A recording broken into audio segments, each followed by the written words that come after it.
If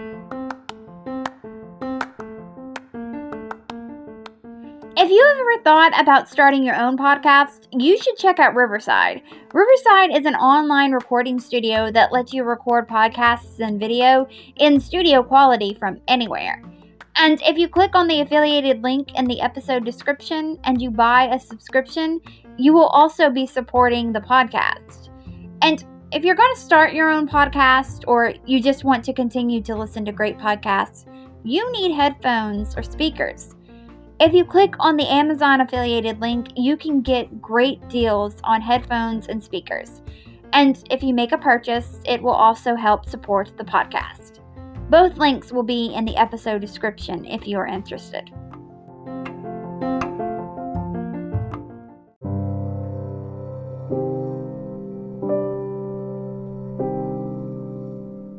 I wanted to give a content warning. In this episode, I talk about sexual assault.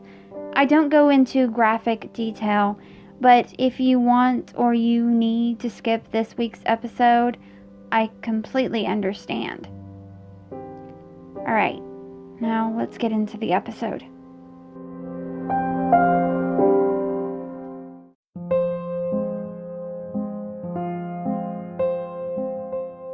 In the dangerous game of court, there was no room for innocence. A simple flirtation could be paid for by your life.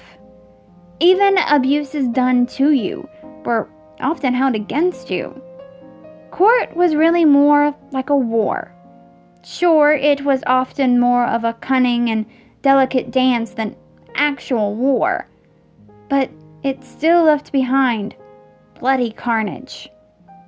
Hi, I'm Courtney Jewell, and you are listening to the 11th episode of the first season of History Shelf, a podcast about history that proves that sometimes fact is even more interesting than fiction.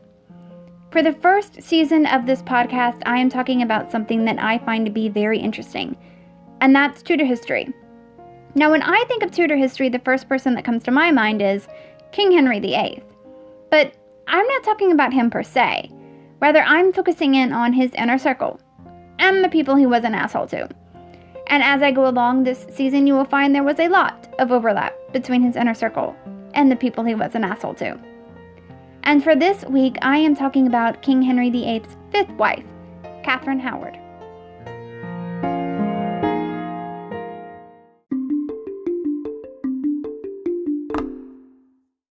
Katheryn Howard's exact birth date is unknown, but she was born somewhere between 1521 and 1525 in Lambeth, London, England. Her parents were Lord Edmund Howard and Joyce Culpeper. Katheryn was the first cousin of Anne Boleyn, who was the second wife of King Henry VIII. The Howards were a powerful family, but Katheryn's father didn't have much money. Katheryn was the 10th of 11 children. When her mother died in 1528, Katheryn was sent to live with her step-grandmother, Agnes Tilney, Dowager Duchess of Norfolk. Agnes had many wards and was hardly ever home.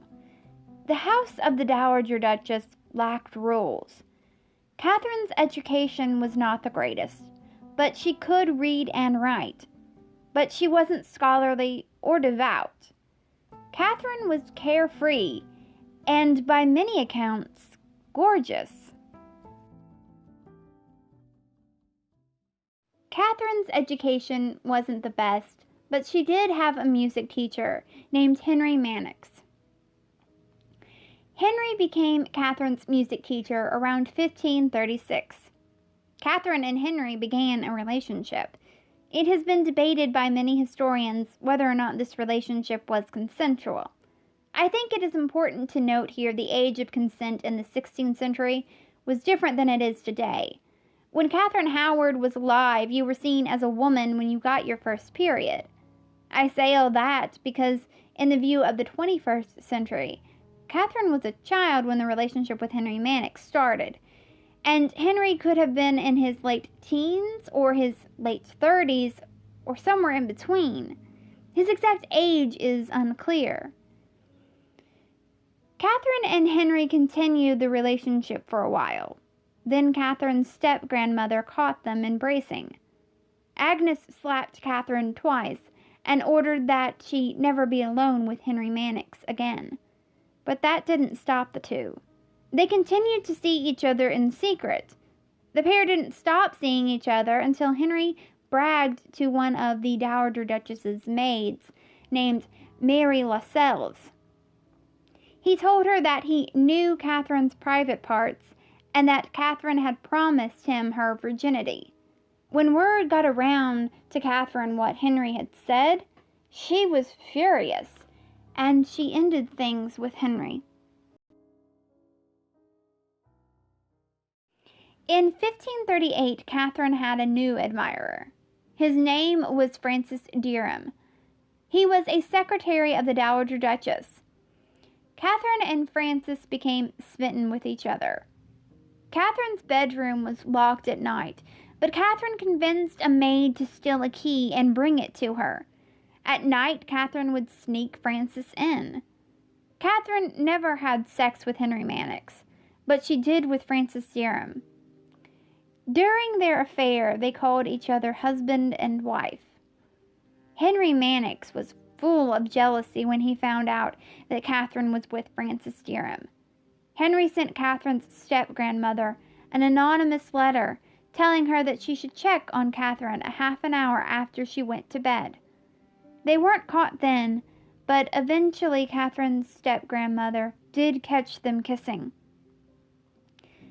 Francis Dereham went to Ireland on business, but it appears that at least he hoped that there was a future with him and Katheryn, because he left most of his money with Katheryn. While Francis Dereham was away, Katheryn's uncle, Thomas Howard, 3rd Duke of Norfolk, found Katheryn a place in court. Katheryn became a lady-in-waiting to Anne of Cleves, the 4th wife of King Henry VIII. Henry liked Katheryn. In fact, he liked her very much. He liked her more than he liked his new wife. Katheryn's family didn't think that she could handle being the king's mistress, but they wanted their power and influence they lost after the whole disastrous Anne Boleyn marriage back. They were also Roman Catholics, so they were not fans of the Lutheran Anne of Cleves. So Katheryn was pushed by her family to get close to the king. Katheryn was showered with gifts from Henry within months of being at court. Henry quickly found a way to get out of his 4th marriage. On July 9, 1540, Henry and Anne of Cleves' marriage was over. And on July 28, 1540, Katheryn Howard became the 5th wife of King Henry VIII. Katheryn and Henry were married at Oatlands Palace. Katheryn was in between 15 to 19 years old, and Henry was 49 years old. On August 8, 1540, Katheryn was presented to court as queen. Katheryn's motto was "No other will but his," and her symbol was a crowned union with a white and red rose without a thorn.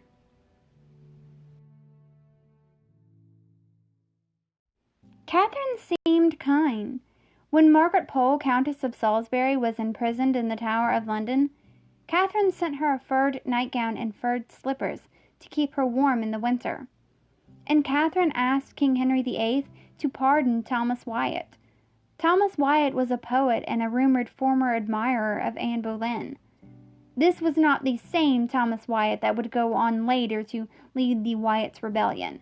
This Thomas Wyatt was actually the father of the Thomas Wyatt that would go on to lead the Wyatt's rebellion.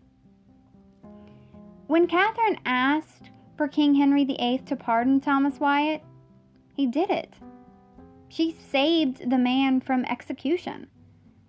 Thomas Wyatt had to admit his guilt, leave his mistress, and go back to his unfaithful wife. But still, Katheryn saved his life. Katheryn was a queen, but she clearly longed for something else.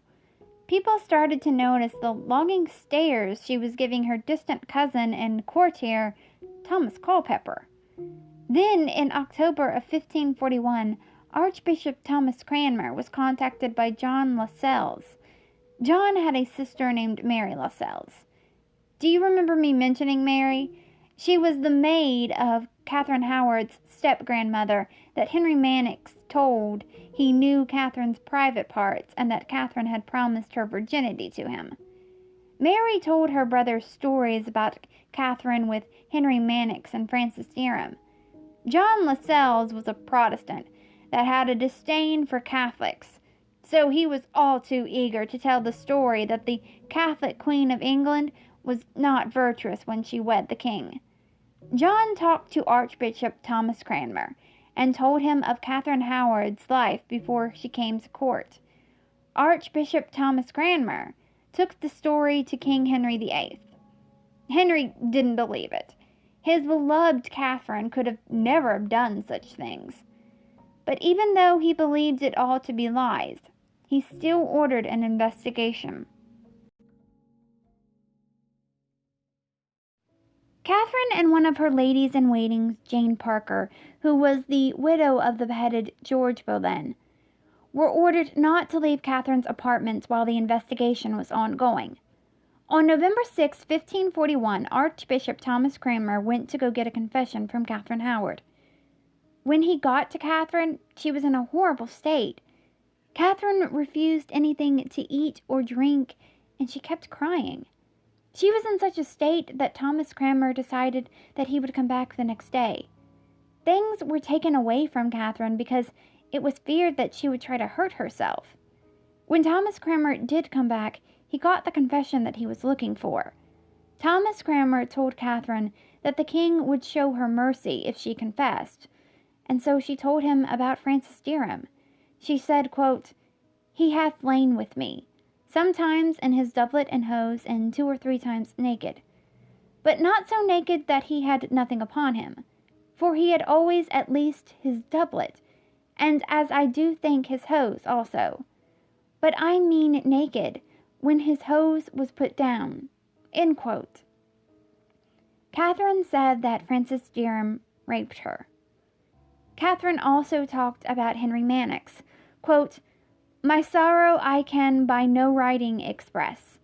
Nevertheless, I trust you most benign nature will have some respect upon my youth, my ignorance, my frailness, my humble confession of my faults and plain declaration of the same, referring me wholly unto your grace's pity and mercy, first at the flattery and fair persuasions of Mannix.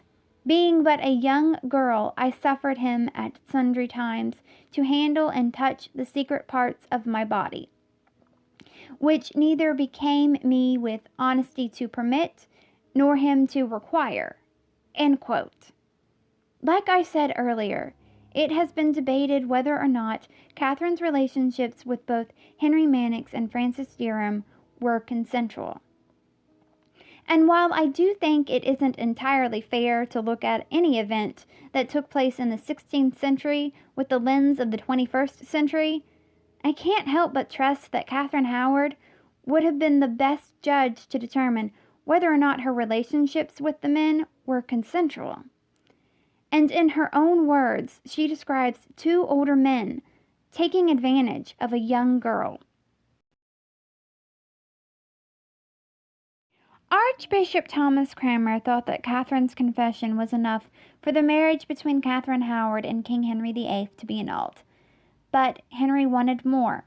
Katheryn was sent to Sion Abbey, and Henry Mannix and Francis Dereham were sent to the Tower of London for further questioning. Henry Mannix admitted to everything that Katheryn admitted to. He also said that he did not have sex with Katheryn, and so Henry Mannix was let go. Francis Dereham confessed to having sex with Katheryn under torture, and while under torture, Francis Dereham also confessed something else. He said that Katheryn and the courtier Thomas Culpeper started an affair after she married King Henry VIII. Thomas Culpeper was brought to the Tower for questioning, and he confessed to having an affair with the married queen under torture. It is still a mystery that will probably never be solved, whether or not Katheryn Howard and Thomas Culpeper actually were having an affair. Katheryn denied it, but there are letters that she wrote to Thomas Culpeper. One of the letters says, quote, "Praying you to send me word, how that you do. For I never longed so much for a thing as I do to see you, and to speak with you. Yours as long as life endures. Katheryn." End quote. Before Frances Durham dropped the Thomas Culpeper bombshell, it looked like Katheryn Howard might actually come out of this scandal not too bad. Sure, she would have to go into exile because she didn't tell King Henry VIII about her past, but she would have her life. But Thomas Culpeper changed things. Katheryn was charged with treason on November 12, 1541. She supposedly escaped the guards and ran to the church where Henry was taking Mass. She banged on the doors and screamed out Henry's name. If this did happen, Henry had no reaction. Henry once adored Katheryn. He called her a jewel for womanhood. But Henry was a king that was handpicked by God to rule, and he had been made to look like a fool by a teenage girl. Henry was not going to show Katheryn any mercy. Jane Parker was also charged. She was charged with aiding and abetting Katheryn in her affair with Thomas Culpeper. On November 23, 1541, the title of Queen was taken away from Katheryn, and Katheryn was imprisoned in Sion Abbey along with Jane Parker. Both Frances Durham and Thomas Culpeper were executed on December 10, 1541. Frances Durham was hanged, drawn, and quartered, and Thomas Culpeper, because he came from a noble family, was beheaded. But what happened to Katheryn Howard? Well, for a while it was uncertain what would happen to Katheryn. But then, on February 7, 1542, Parliament passed a Bill of Attainder. The Royal Assent by Commission Act 1541 made it treason and punishable by death for a queen consort to not tell the king about her sexual history within 20 days of their marriage, or to incite someone to commit adultery with her. Katheryn Howard was going to die.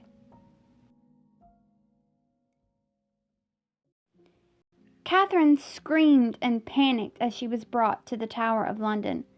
She was forced into the barge that took her to the Tower. On her way there, she passed the heads of Frances Durham and Thomas Culpeper on the London Bridge. Their heads would remain there until 1546. Katheryn's execution was scheduled for 7 a.m. on Monday, February 13, 1542. Jane Parker's execution was scheduled for the same day, even though she suffered a nervous breakdown and it was declared that she was insane. It was deemed that she couldn't stand trial, but a Bill of Attainder made it to where King Henry VIII could sentence an insane woman to death. Katheryn was the first one to be executed. The night before her execution, Katheryn had a request. She requested that she be given the execution block so she could practice putting her head down on the block. Her request was granted, and Katheryn Howard spent her last night alive practicing her execution over and over again. A weak Katheryn Howard made her way to her execution on the morning of February 13th, 1542.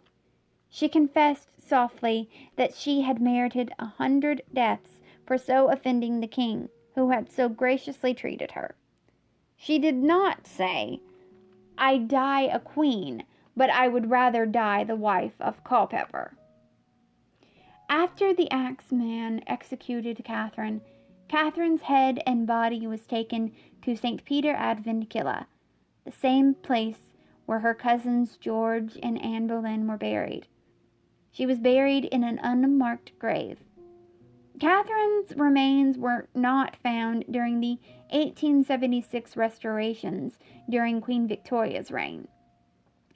But she now has a plaque on the west wall of the chapel of St. Peter ad Vincula, along with all of the others that died in the Tower of London.